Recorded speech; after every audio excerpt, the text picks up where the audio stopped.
Hola, hola mis amados hermanos, muchas bendiciones para todos los hijos e hijas del Rey alrededor del mundo. Muchas gracias por estar con nosotros en el canal En Defensa de la Fe. Gracias por suscribirte a nuestro canal. Gracias por darle clic a la campanita para que te lleguen las notificaciones de los videos que compartimos durante la semana. Te invitamos a darle me gusta a este video y a compartirlo con tus hermanos y con tus amigos. En esta ocasión, vamos a compartir con ustedes el comentario día por día de la lección número 11, titulada Familias de Fe. Vamos a hacer una oración para comenzar. Padre nuestro que estás en el cielo, tu nombre sea glorificado y santificado para siempre. Muchas gracias, Señor, por el privilegio que le das a tu pueblo de recibir tu palabra, de recibir tu revelación. Ayúdanos a entender tu mensaje y a ponerlo en práctica. Muchas gracias, Señor, por tener misericordia de nosotros y por proveer tus bendiciones en cada una de nuestras necesidades. En el nombre de Cristo Jesús. Amén, Señor. Sábado 8 de junio. Para memorizar. Por tanto, corramos con paciencia la carrera que tenemos por delante, puestos los ojos en Jesús, el autor y consumador de la fe, el cual por el gozo puesto delante de él, sufrió la cruz, menospreciando el oprobio, y se sentó a la diestra del trono de Dios. Hebreos capítulo 12, versos 1 y 2. Hay dos clases de familias en todo el mundo: familias de fe y familias seculares. Las familias de fe están constituidas por personas que creen en la palabra de Dios y obedecen sus principios con amor por la gracia del Señor. Las familias seculares están constituidas por personas que siguen los ritos, costumbres y pensamientos del mundo e ignoran voluntaria o inocentemente los principios de Dios. La pregunta es, ¿qué tipo de familia somos nosotros? Filipenses capítulo 2, versos 13 al 15 nos dice: porque Dios es el que en vosotros produce así el querer como el hacer, por su buena voluntad. Haced todo sin murmuraciones y contiendas, para que seáis irreprensibles y sencillos hijos de Dios, sin mancha, en medio de una generación maligna y perversa, en medio de la cual resplandecéis como luminares en el mundo. Las familias de fe aman al Señor Jesús, practican comunión diaria con Él y comparten con otras familias todas las bendiciones que reciben del Señor. Hacen culto familiar y personal diariamente. Acuden a los cultos regulares de la iglesia. Hacen la obra misionera, compartiendo el Evangelio, llevando alimentos a los necesitados, visitando a los ancianos, a los huérfanos y a las viudas. Devuelven sus diezmos y dan sus ofrendas para el avance del Evangelio en todo el mundo. Practican los principios y las normas de la palabra de Dios y lo hacen con amor, gozo y gratitud. Una familia así marca la diferencia en el mundo y se nota su peculiaridad. Es una luz que resplandece fuerte y claro ante un mundo que está sumido en la oscuridad. El espíritu de profecía nos dice: los que reciben el resplandor de la justicia de Cristo, pero se niegan a transmitirlo a la vida de los demás, pronto perderán los dulces y esplendorosos rayos de la gracia celestial que reservaban egoístamente para prodigarlos sobre unos pocos. La misión del hogar se extiende más allá del círculo de sus miembros. El hogar cristiano ha de ser una elección objetiva que ponga de relieve la excelencia de los verdaderos principios de la vida. Semejante ejemplo será una fuerza para el bien en el mundo. Mucho más poderosa que cualquier sermón predicado es la influencia de un verdadero hogar en los corazones y las vidas de los hombres. Al salir de semejante hogar paterno, los jóvenes enseñarán las lecciones que en él hayan aprendido. Servicio Cristiano, páginas 257 y 258. Domingo, 9 de junio. Retened lo bueno. Hay ciertos aspectos de nuestra cultura que son valiosos y podríamos aprovecharlos para nuestro enriquecimiento personal. Hay una región aquí en Colombia que tiene la costumbre cultural de referirse a otros usando la frase su merced o su mercecito. Esta es una expresión de respeto y cordialidad, una forma muy bonita de tratar al prójimo. Otra región de nuestro país, en la cual por costumbre cultural enseñan a los niños a pedir la bendición del papá o de la mamá, bien sea cuando van a salir, bien sea cuando se levantan, o bien sea cuando se encuentran con sus familiares de mayor edad. Costumbres culturales que practicadas bajo la verdadera fe son de gran beneficio. Sin embargo, hay aspectos de las culturas de nuestros países que como cristianos no debemos practicar, pues contradicen la fe o la pureza del Evangelio. La promiscuidad en los varones es mirada por ciertas culturas como algo que demuestra que el hombre es muy suertudo y que sí es un verdadero macho. La cultura secular, por lo general, pone primero al hombre y luego a Dios. La cultura del Evangelio pone primero a Dios y luego al hombre. Esto quiere decir que Dios es quien le dice al hombre cómo debe obrar y conducirse, y éste debe obedecerle.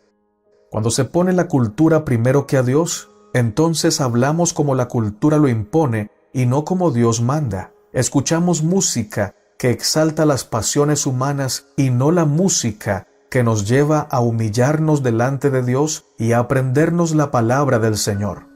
Comemos como nuestra cultura nos enseña y no como lo dice la palabra del Rey. Poner primero la cultura y luego a Dios es destruir nuestra vida, porque la cultura humana, la cultura secular, no busca la redención del hombre, sino que busca corromperlo y destruirlo. Leamos Hechos capítulo 10, versos 28, 34 y 35. Y les dijo: Vosotros sabéis cuán abominable es para un varón judío juntarse o acercarse a un extranjero, pero a mí me ha mostrado Dios que a ningún hombre llame común o inmundo, por lo cual al ser llamado vine sin replicar. Así que pregunto, ¿por qué causa me habéis hecho venir? Entonces Cornelio dijo: Hace 4 días que a esta hora yo estaba en ayunas, y a la hora 9, mientras oraba en mi casa, vi que se puso delante de mí un varón con vestido resplandeciente y dijo: Cornelio, tu oración ha sido oída, y tus limosnas han sido recordadas delante de Dios. Envía pues a Jope, y haz venir a Simón, el que tiene por sobrenombre Pedro, el cual mora en casa de Simón, un curtidor, junto al mar, y cuando llegue, él te hablará. Así que luego envié por ti, y tú has hecho bien en venir. Ahora pues, todos nosotros estamos aquí en la presencia de Dios para oír todo lo que Dios te ha mandado. Entonces Pedro, abriendo la boca, dijo: En verdad comprendo que Dios no hace acepción de personas, sino que en toda nación se agrada del que le teme y hace justicia. Hermanos y hermanas, Dios ama a todo ser humano, venga de la cultura que venga, y procura alcanzar a todos con las buenas nuevas del Evangelio. Por eso el Evangelio eterno debe ser predicado por mandato divino a toda nación, tribu, lengua y pueblo. El mensaje de Dios alcanza a todo ser humano en donde está, pero no lo deja igual, lo cambia, lo transforma y lo eleva, claro está, si el ser humano lo permite. Cornelio pertenecía a una cultura completamente pagana. Prueba de ello es que al ver a Pedro se postra ante él para adorarle como si Pedro fuera una divinidad. Pero el Señor amaba a Cornelio y le envió su mensaje para ayudarlo a comprender la verdad tal como es en Jesús. Pedro lo capacita y lo bautiza, y acto seguido Cornelio abandona el paganismo y comienza a guardar los mandamientos de Dios. Dios ama a los idólatras, pero los llama a venir a Él para ser transformados y que puedan dejar su idolatría. Dios no nos salva en nuestros pecados, es decir, no nos salva para que sigamos pecando, nos salva de nuestros pecados, es decir, nos perdona, nos transforma y nos ayuda a no pecar más. Cuando aceptamos al Señor, no seguimos practicando ningún hábito que contradiga la verdad revelada. Hay 2 formas de presentar la verdad. Una es como Cristo manda, y la otra forma es adaptando la verdad a la comodidad de las personas. Cristo mandó, enseñándoles que guarden todas las cosas que os he mandado, y he aquí yo estoy con vosotros todos los días hasta el fin del mundo. Mateo 28:20.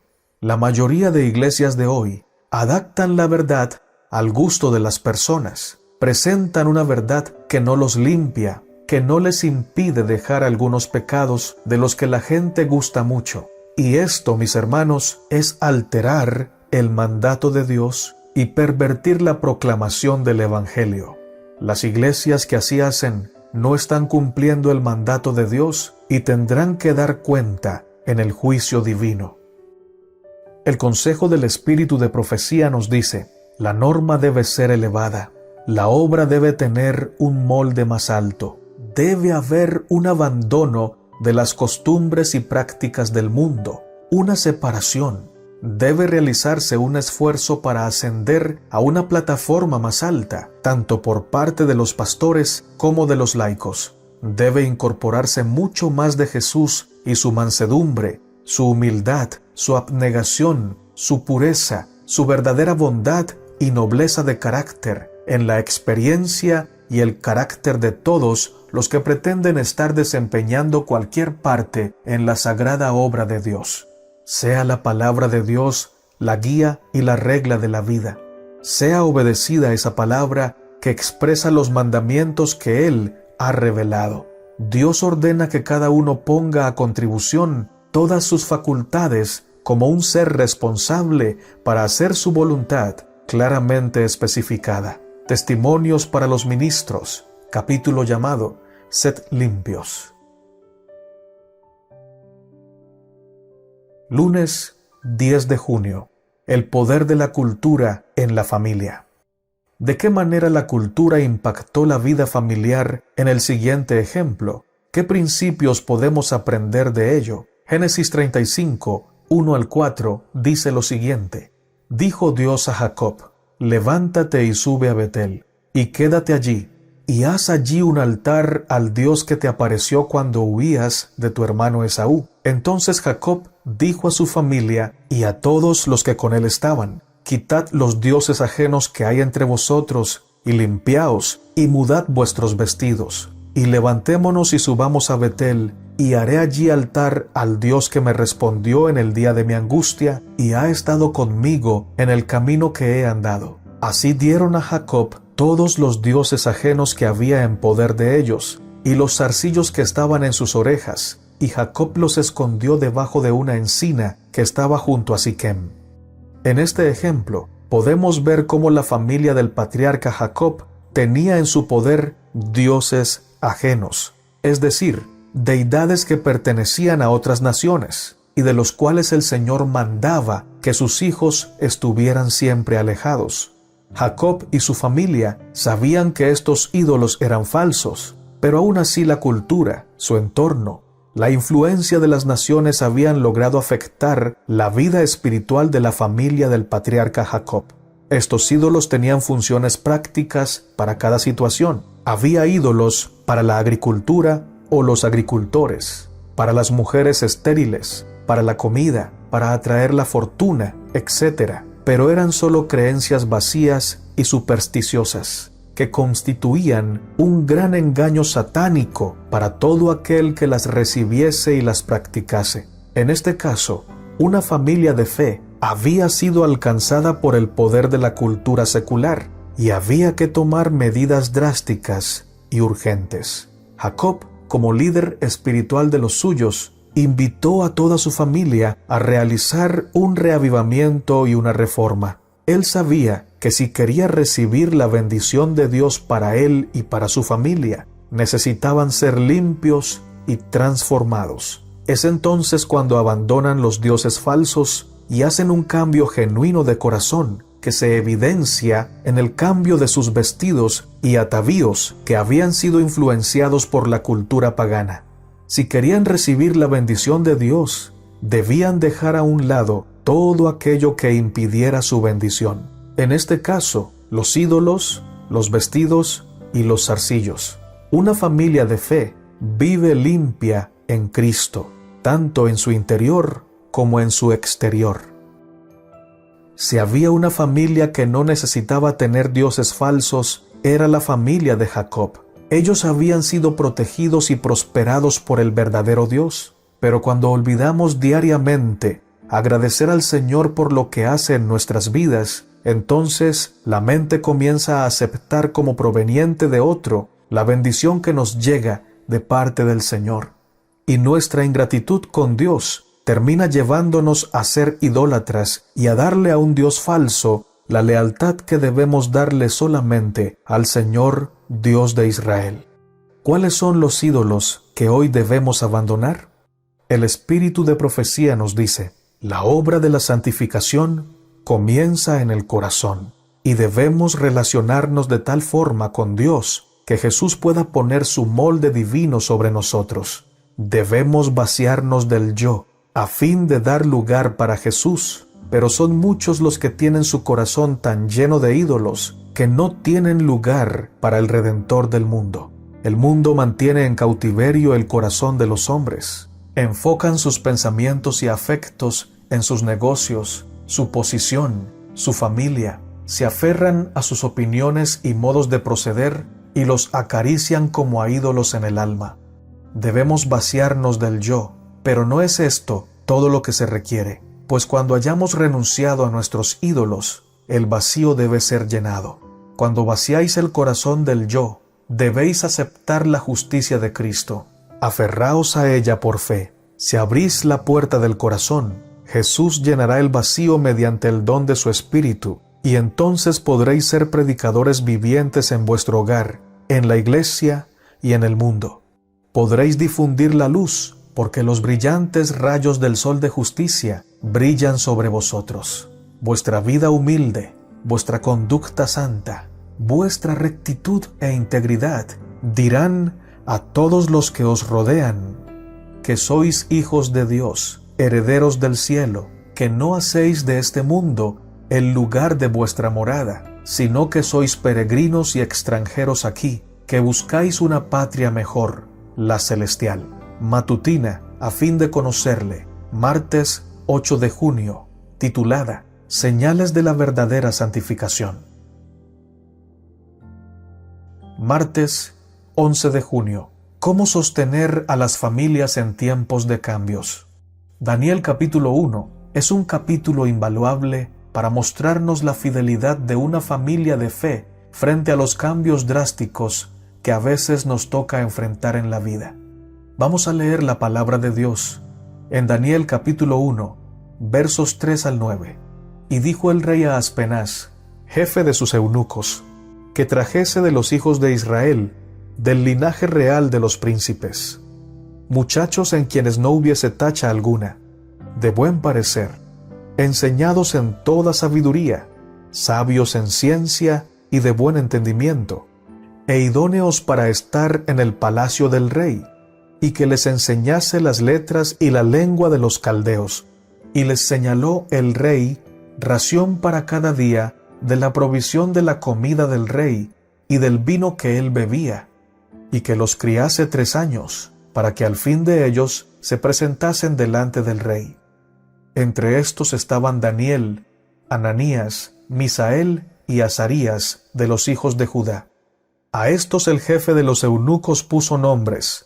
Puso a Daniel Belsasar, a Ananías Sadrac, a Misael Mesac y a Azarías Abed-nego. Y Daniel propuso en su corazón no contaminarse con la porción de la comida del rey, ni con el vino que él bebía. Pidió, por tanto, al jefe de los eunucos que no se le obligase a contaminarse. Y puso Dios a Daniel en gracia y en buena voluntad con el jefe de los eunucos. Aquí vemos la historia de Daniel y sus 3 amigos. Habían sido tomados cautivos por el imperio más influyente de su tiempo. Sus padres seguramente habían sido encarcelados o estaban muertos. Difícilmente podrían volver a verlos. Todo lo que los rodeaba era extraño para ellos, y la idolatría gobernaba completamente la cultura en la que ahora les tocaba vivir. Con toda esta presión sobre estos jóvenes, lo más natural que pudieron haber hecho era perder la esperanza, rendirse y negar su fe. En ese tiempo se creía que cuando un pueblo vencía a otro, el Dios del pueblo vencedor era el verdadero Dios. Sin embargo, vemos a Daniel y a su grupo de amigos firmes como una roca ante la contaminación ofrecida. No se rindieron, no perdieron la fe y no renegaron de su situación. Ahora, entendamos esto. Ellos estaban en un reino pagano, pero iban a levantar la verdad justo allí, en el centro de operaciones de Satanás. No se rindieron, no vendieron sus principios ni por la comida más fina o sabrosa que pudieran ofrecerles. No vendieron sus principios por ninguna razón. Estos jóvenes decidieron seguir practicando los principios sagrados que sus padres les enseñaron desde niños, y arriesgaron incluso su vida para hacer valer la verdad de Dios en medio de una cultura pecaminosa. Los cambios más drásticos no pudieron derrotar la fe de estos jóvenes. ¿Y por qué pasó esto?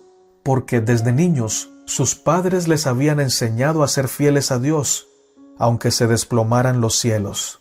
Habían sido levantados en una familia de fe y habían sido equipados con la armadura celestial. Hermanos amados, los cambios van a venir, pero con ellos también vendrá la provisión divina, la provisión de nuestro Dios, para fortalecernos, para equiparnos y para ayudarnos a mantener siempre firmes en los principios del Rey Celestial. José enfrentó duros cambios, pero Dios le dio fuerzas para que pudiera no solo soportar los cambios, sino aprovecharlos y crecer en medio de la adversidad. Daniel y sus compañeros enfrentaron cambios muy drásticos, muy difíciles, pero en medio del fuego de la prueba, Dios estuvo más cerca que nunca y les enseñó que su presencia neutraliza el fuego, tapa bocas de leones y destruye a los enemigos de Dios. Los apóstoles y la iglesia primitiva enfrentaron cambios, persecuciones y torturas, pero en medio de esos cambios crueles, Dios mostró en esta iglesia la plenitud de su gloria, testificando al mundo entero lo que Dios puede hacer mediante hombres y mujeres que creen en su palabra y viven en su amor. En medio de los cambios que tengas que enfrentar, recuerda que el Dios de Abraham, de Isaac y de Israel tiene el control, te ama y hará que todo redunde para bien de los que le aman y confían en sus promesas. El espíritu de profecía nos dice: la fe que fortaleció a Habacuc y a todos los santos y justos de aquellos tiempos de prueba intensa era la misma fe que sostiene al pueblo de Dios hoy. En las horas más sombrías, en las circunstancias más amedrentadoras, el creyente puede afirmar su alma en la fuente de toda luz y poder. Día tras día, por la fe en Dios, puede renovar su esperanza y valor. Al servir a Dios, no hay por qué experimentar abatimiento, vacilación o temor. El Señor hará más que cumplir las más altas expectativas de aquellos que ponen su confianza en Él. Les dará la sabiduría que exigen sus variadas necesidades.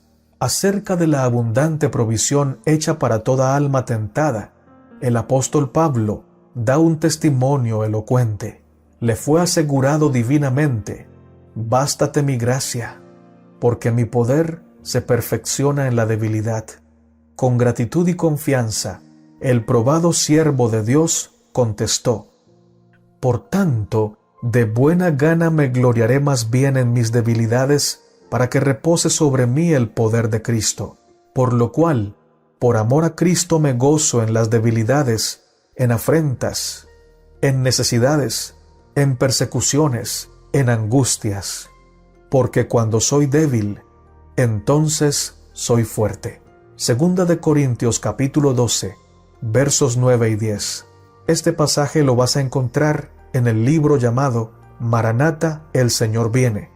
Capítulo: la visión se cumplirá ciertamente. Miércoles 12 de junio. Hacia una fe de primera generación. ¿Qué crisis de fe surgió en Israel después de la muerte de Josué y sus contemporáneos? Jueces capítulo 2, versos 7 al 13. Y el pueblo había servido a Jehová todo el tiempo de Josué, y todo el tiempo de los ancianos que sobrevivieron a Josué, los cuales habían visto todas las grandes obras de Jehová que él había hecho por Israel. Pero murió José, hijo de Nun, siervo de Jehová, siendo de 110 años, y lo sepultaron en su heredad en Timnat-Sera, en el monte de Efraín, al norte del monte de Gaas. Y toda aquella generación también fue reunida a sus padres, y se levantó después de ellos otra generación que no conocía a Jehová, ni la obra que él había hecho por Israel. Después los hijos de Israel hicieron lo malo ante los ojos de Jehová, y sirvieron a los Baales.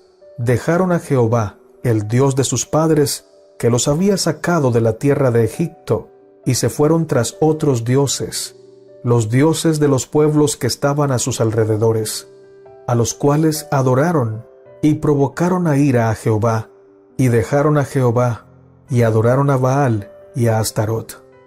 Mientras Josué y los ancianos fieles vivieron, se esforzaron por amonestar, enseñar, corregir y reprender al pueblo, para que reconociera que el Señor estaba con ellos, bendiciéndolos, cuidándolos y prosperándolos. Este esfuerzo decidido producía en Israel una solemnidad y plena conciencia de gratitud para con Dios, lo cual los llevaba a obedecerlo y a respetarlo.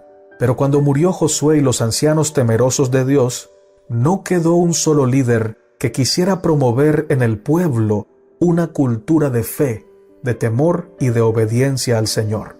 Esto llevó a la nueva generación a reemplazar a Dios por los dioses falsos de las culturas paganas, cambio que los condujo a la miseria, la esclavitud y la destrucción.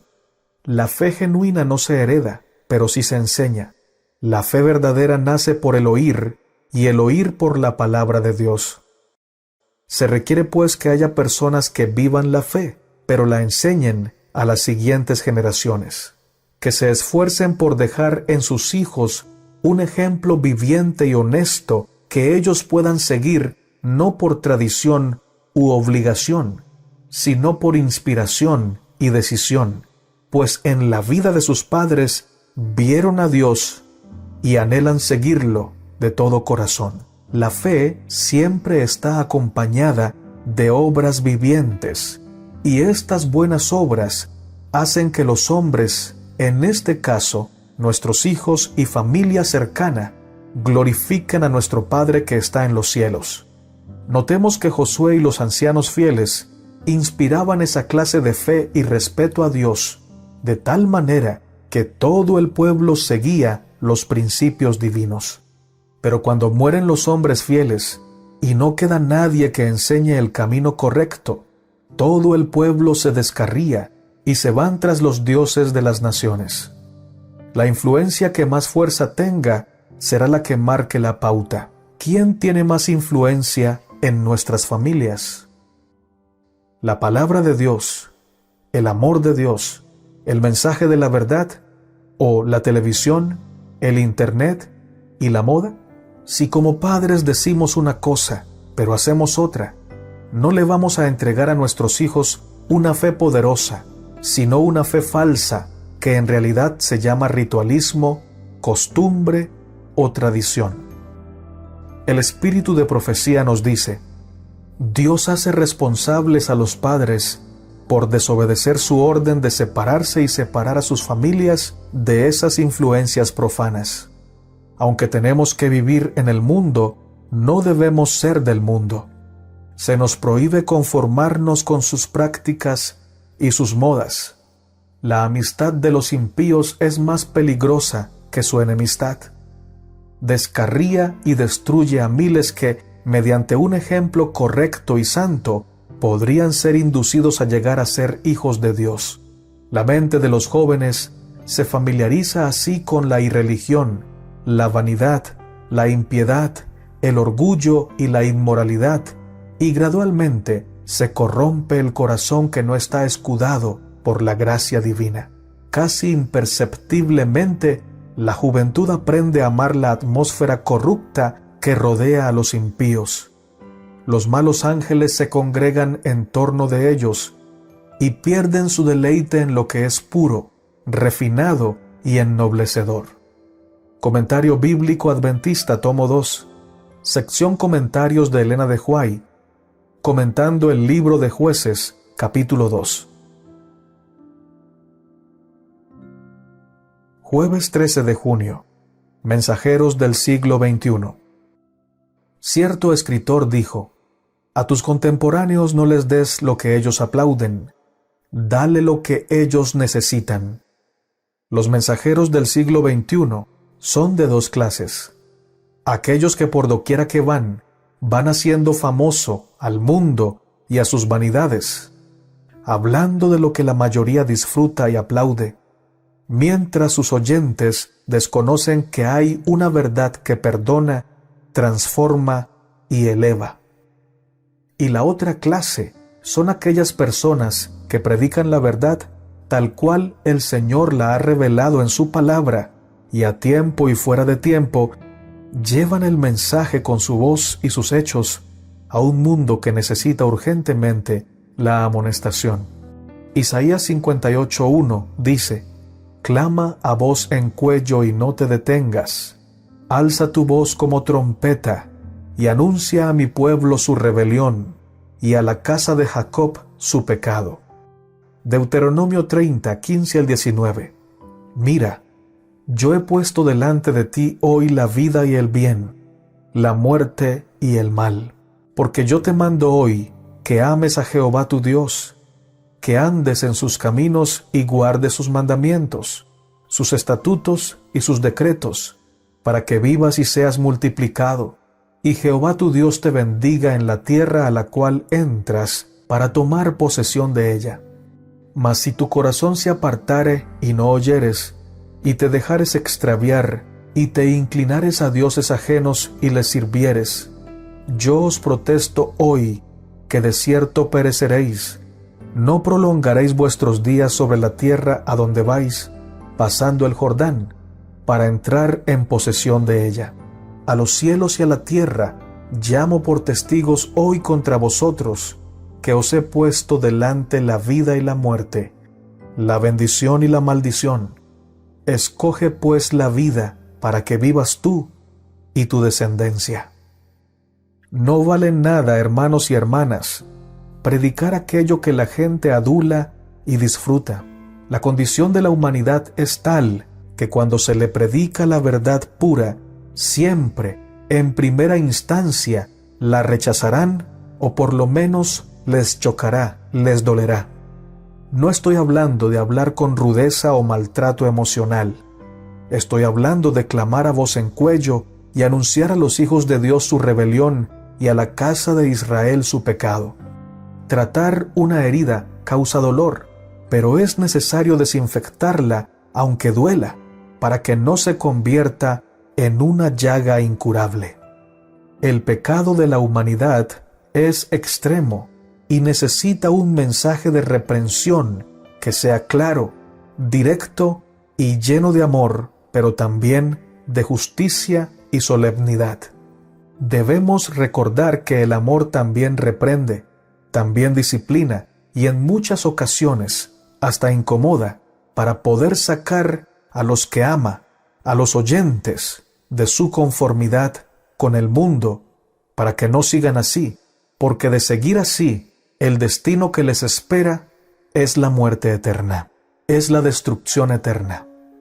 Pero hermanos y hermanas, para que nuestro mensaje sea fiel y digno, basado en un escrito está: primero debe el mensajero ser transformado. El mensajero que no ama el mensaje que presenta, difícilmente logrará el objetivo que el mensaje busca.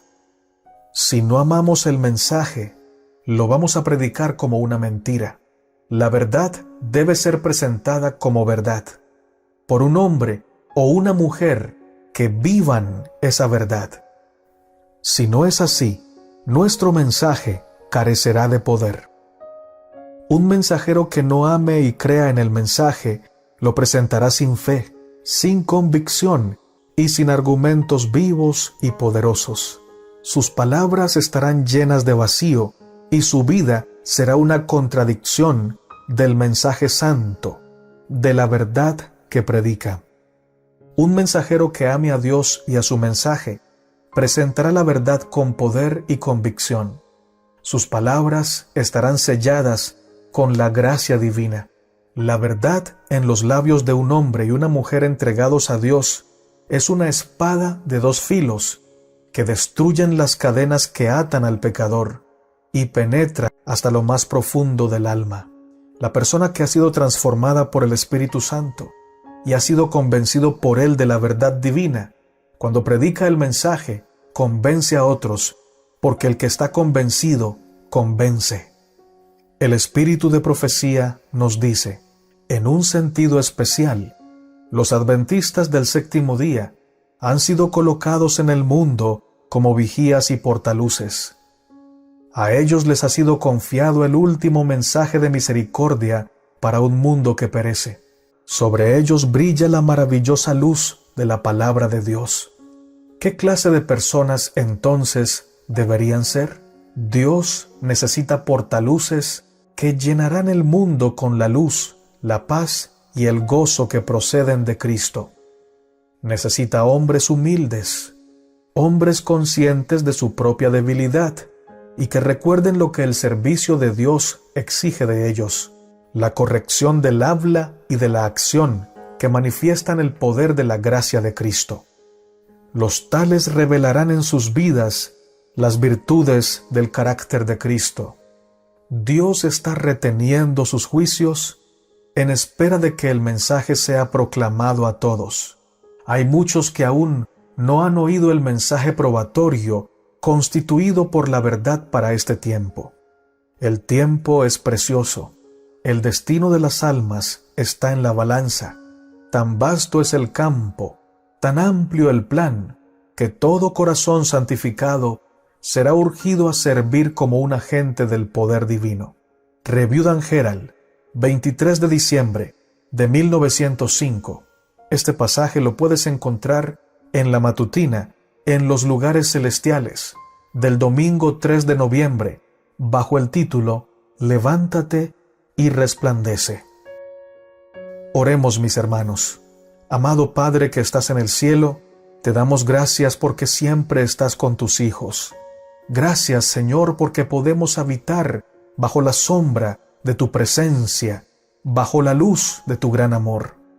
Gracias porque tu palabra nos guía en este camino y nos enseña, a través de llamados y de reprensiones, que debemos cambiar nuestra cultura mundanal por la cultura celestial, vivir siempre tus principios, amar tu santa verdad y proclamar tu evangelio como la verdad santa que es, con altura, con fervor, con verdadera fe, con pureza y con sinceridad. Bendice a todos mis hermanos, especialmente a aquellos hermanos que nos han pedido que oremos por ellos y por sus familiares. Provéeles a cada uno de ellos según su necesidad para la gloria de tu nombre. En el nombre de Cristo Jesús. Amén, Señor. Maranata, mis hermanos, y que Cristo venga pronto.